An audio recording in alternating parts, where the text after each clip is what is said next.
Hello friend, I am अभिषेक। आज हम बात करेंगे पब्लिक इंटरेस्ट लिटिगेशन के बारे में। एक्चुअली जब हम पब्लिक इंटरेस्ट लिटिगेशन के बारे में जब हम बात करते हैं तो उसके बारे में ज़्यादातर जनता जानना चाहती है कि पब्लिक इंटरेस्ट लिटिगेशन आखिर में है क्या, इसका ये बना कहाँ से, हम ये रूल लाए कहाँ से हैं और इसका स्कोप क्या है, और पब्लिक इंटरेस्ट लिटिगेशन के दायरे में क्या क्या आते हैं और क्या नहीं आते, और कुछ फेमस केसेस को इसके बारे में हम टोटल आज देखेंगे। पब्लिक इंटरेस्ट लिटिगेशन मतलब कि ये है कि पब्लिक के द्वारा एक लिटिगेशन फाइल होता है जो कि कोर्ट में होता है। तो पब्लिक इंटरेस्ट लिटिगेशन मेनली अगर बोले तो हमारे जो social and economical weaker section है, एनवायरमेंटलिस्ट हैं, चाहे एथनिक माइनॉरिटी में हो, चाहे पोर हो, गरीब हो, जो कि अनरिप्रेजेंटेड टाइप ऑफ पर्सन, चाहे कि ट्राइबल हो, इन सब के लिए एक जो बोलते हैं कि एक प्रावधान लाया गया जिसका नाम है कि पब्लिक इंटरेस्ट लिटिगेशन। एक्चुअली ये पब्लिक इंटरेस्ट लिटिगेशन पहले आया कहाँ से है? पीआईएल का ओरिजिनेट हुआ है 1960 के वक्त से ही। 1960 के वक्त पे ये पहले वर्ल्ड के पहले कंट्री, मतलब कि वर्ल्ड में पहले पीआईएल इंट्रोड्यूस हुआ था यूएसए में 1960 में। 1960 में उस वक्त के यूएसए प्रेसिडेंट डी एजनवर्थ होते हैं। D Edgeworth is the US president in 1960 उस वक्त पे। इसके तहत पब्लिक इंटरेस्ट लिटिगेशन ये ओरिजिनेट होता है यूएसए में। हमारे भारत में ये चलते चलते ये एक जुडिशियल एक्टिविज्म का पार्ट है, मतलब कि जुडिशियल को एक्टिविज्म का एक पार्ट है पब्लिक इंटरेस्ट लिटिगेशन। ये जहाँ पे कि role of supreme court, high court ज्यादातर ये रहता है। तो हम देखेंगे एक्चुअली जब हमारे भारत में आया ये हमारे भारत में करीब 1980 के वक्त पे पब्लिक इंटरेस्ट लिटिगेशन आया। उस वक्त के ये कौन दो जस्टिस थे जिनके बदौलत पब्लिक इंटरेस्ट लिटिगेशन हमारे भारत में लाया गया, जो उनके तहत ये बहुत सारे नियम भी बने। तो वो दो जस्टिस थे हमारे, justice B R Krishna Iyer और जस्टिस पी एन भगवती। इन दोनों के नेतृत्व में पीआईएल कॉन्सेप्ट का, इनको pioneer of the PIL concept बोला जाता है इंडिया का। इंडिया के जो पायनर हैं पीआईएल के ये दो हैं, B R Krishna Iyer, justice B R Krishna Iyer, justice P N Bhagwati. PIL को और तीन नामों से भी जाना जाता है।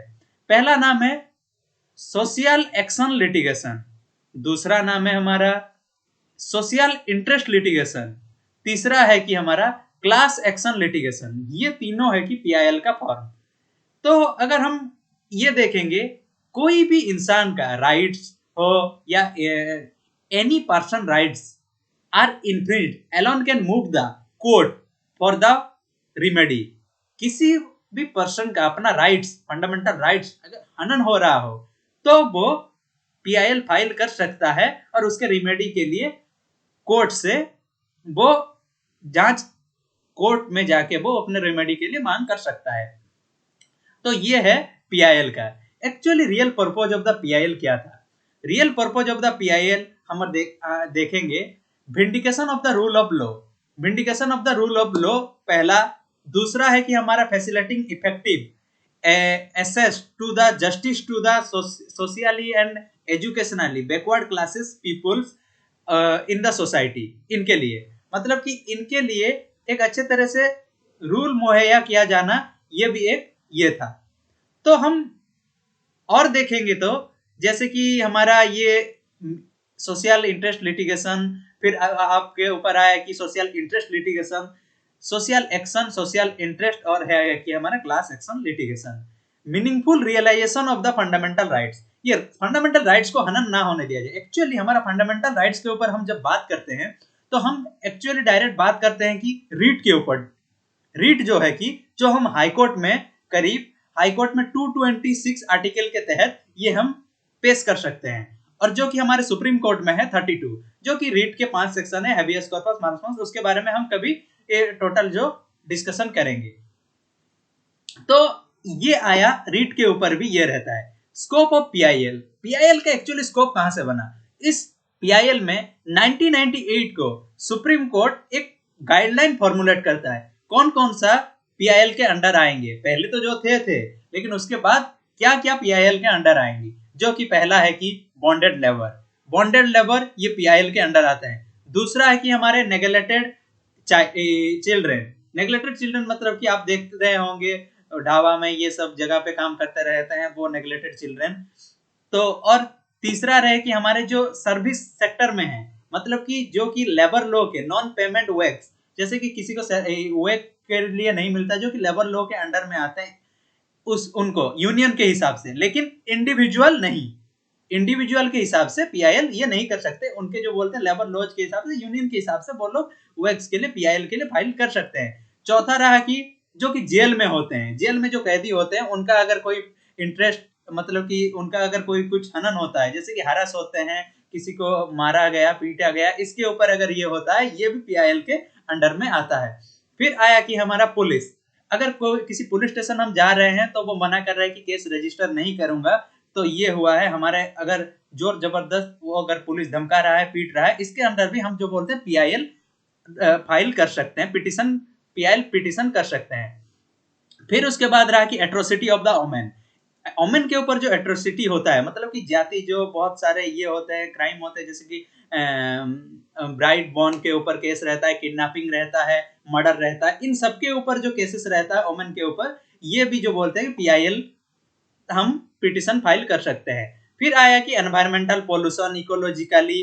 फिर आया कि मेंटेनेंस ऑफ द हेरिटेज का मतलब है कि हमारे जितने भी धरोहर हैं, प्राकृतिक और जो बोलते हैं कि जो हमारे मंदिर, ये सब धरोहर के बारे में भी हम अगर हनन होता है तो हम पीआईएल कर सकते हैं, क्योंकि ये पब्लिक के इंटरेस्ट में है। जो पब्लिक इंटरेस्ट में है उसे हम पब्लिक इंटरेस्ट लिटिगेशन बोलते हैं मोटा मोटी तौर पे। तो इसके तौर पे 1998 में सुप्रीम कोर्ट ये सब रूल बनाया।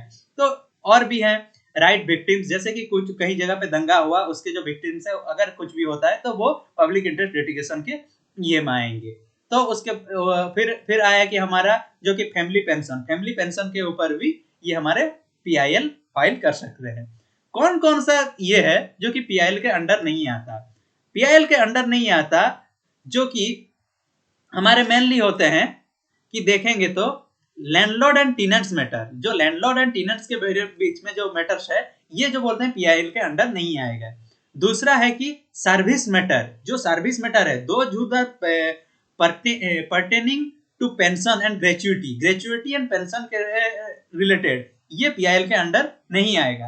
Complaint against central and state government के ऊपर अगर हम ये पिटिशन फाइल करने जाएंगे तो ये भी पीआईएल के अंदर नहीं आता। तो admission to medical and educational institution, ये भी पीआईएल के अंडर नहीं आता। ये केसेस सब जो बोलते हैं कि this cases are not under PIL, ये सब पीआईएल के अंडर नहीं आता। और एक चीज है, पिटिशन अगर कोई चाहता है कि हाई कोर्ट और सुप्रीम कोर्ट मेरा जल्दी जल्दी फैसला सुना दे, ये भी एक पब्लिक इंटरेस्ट हम समझते हैं, लेकिन जो बोलते हैं ये भी पब्लिक इंटरेस्ट में नहीं आता। जिससे कि बोला जाता है कि petition for yearly hearing for the cases pending high court and supreme court and subordinate court, ये तीनों में, तो ये भी पीआईएल के अंडर में नहीं आता। तो अगर देखेंगे पीआईएल का कुछ फेमस केसेस के बारे में, पीआईएल फेमस केसेस जो है कि हमारे जनता दल वर्सेस एचएस चौधरी, जो 1993 में ये केसेस हुआ था, ये एक पीआईएल केसेस है, अभी तक न्यूज में बना रहता है करीब। फिर उसके बाद रहा कि Balco employees union versus union of India, जो कि 2002-3 में हुआ था, कि बाल्को को जो हमारे भारत सरकार बेच दिया था, जो वेदांत एल्यूमिनियम कंपनी है उसके लिए। तो आज जो बोलते हैं इसके ऊपर भी ये फेमस केस है पीआईएल के ऊपर। फिर उसके बाद आया कि हमारा state of Uttaranchal versus Balwant Singh, जो 2010 का केस था, ये भी एक पीआईएल के अंडर पे आता है। ये फेमस केसेस रहा, ये पीआईएल के अंडर रहा, ये टोटल रहे पीआईएल के बारे में। Thank you.